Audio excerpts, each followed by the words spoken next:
What you're looking at here, I finally finished off designing this PVC circuit box from one of the latest two circuits I had sitting around for a while.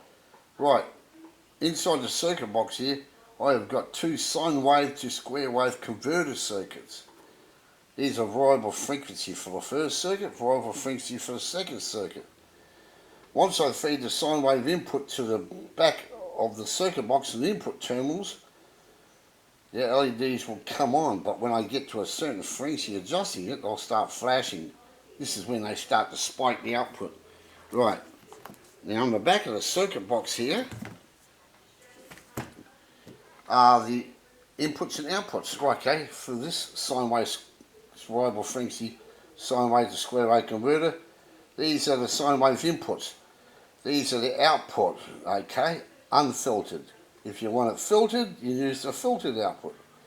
Same applies to that one. For the other sine wave to square wave converter, you've got sine wave inputs there, outputs unfiltered there, and if you want it filtered, use that one there, with the black one there, right? Because if you like experimenting with different waveforms and that, you might want to try experimenting with them while they're filtered and when they're unfiltered. Instead of getting obsessed with saying, oh yeah, I got to filter it, I want a clean signal so it looks good on my scope. Who cares about that? You just want to experiment with it anyhow. That's the idea of it. Okay, thank you for watching my latest video.